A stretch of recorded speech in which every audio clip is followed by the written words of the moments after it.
राज्यसभा सदस्य और supreme court bar association के अध्यक्ष कपिल सिब्बल ने सुप्रीम कोर्ट द्वारा जस्टिस यशवंत वर्मा के घर से बरामद जले कैश के मामले में आंतरिक जांच रिपोर्ट को सार्वजनिक करने को लेकर कड़ी प्रतिक्रिया दी है। सिब्बल ने इसे खतरनाक उदाहरण करार दिया है और कहा है कि इस तरह की कार्रवाइयों से संस्थान की प्रतिष्ठा को नुकसान हो सकता है। आपको बता दें कि सुप्रीम कोर्ट ने 22 मार्च को पंजाब और हरियाणा हाईकोर्ट के मुख्य न्यायाधीश शील नागू, हिमाचल प्रदेश हाईकोर्ट के मुख्य न्यायाधीश JS संधवाला और कर्नाटक हाईकोर्ट की न्यायाधीश अनु शिवरमन की 3 सदस्य समिति का गठन किया, जो जस्टिस वर्मा के मामले में जांच करेगी। इसके अलावा दिल्ली हाईकोर्ट की आंतरिक जांच रिपोर्ट को भी सार्वजनिक किया गया, जिसमें वीडियो और तस्वीरें भी शामिल हैं, जिन्हें दिल्ली पुलिस आयुक्त संजय अरोड़ा ने दिल्ली के मुख्य न्यायाधीश देवेंद्र कुमार उपाध्याय के साथ शेयर किया था।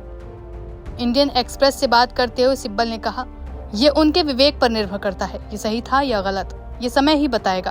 दस्तावेज का स्रोत खुद कोर्ट है और फिर लोग इसे सही मानने लगते हैं। मेरे अनुसार ये एक खतरनाक उदाहरण है। संस्थागत प्रतिक्रिया एक ऐसा तंत्र होना चाहिए जो संस्थान को ये लिखित रूप में बताना चाहिए कि क्या किया जाना चाहिए। सिब्बल ने आगे कहा कि ईमानदारी से कहूं तो ये बात बार के साथ परामर्श करके तय की जानी चाहिए थी। हम जितना न्यायाधीशों के बारे में जानते हैं वे उतना ही जानते हैं। ऐसी बातों पर चर्चा करने के लिए एक व्यापक समिति होनी चाहिए और उन पर मुद्दों को हल करने के लिए एक तंत्र होना चाहिए। अगर आप ये चीजें सार्वजनिक डोमेन में डाल देंगे तो संस्थान पहले ही हार चुका है।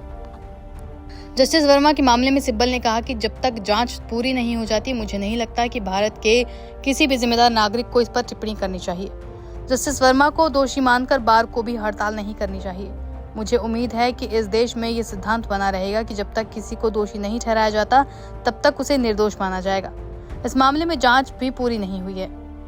हालांकि सिब्बल ने यह भी कहा कि इस तरह के मामलों पर संस्थागत प्रतिक्रिया आवश्यक है और इसे लागू करने के लिए तंत्र की आवश्यकता है। उन्होंने कहा, न्यायपालिका से जुड़े मुद्दे बहुत गंभीर हैं। 3 प्रकार की समस्याएं हैं। एक तो वित्तीय भ्रष्टाचार है, उसे संभालने के लिए कोई तंत्र नहीं है। फिर यौन दुर्व्यवहार के आरोप हैं। तीसरी समस्या ये है कि कुछ न्यायाधीश खुले तौर पर राजनीतिक विचारधारा से जुड़े हुए हैं। ये संजीव अभिजीत गंगोपाध्याय और जस्टिस शेखर यादव के मामलों में देखा जा सकता है। सालों से न्यायपालिका इन मुद्दों का संस्थागत रूप से उत्तर नहीं दे रही है और ये बहुत चिंताजनक है। ये लिया बेटा।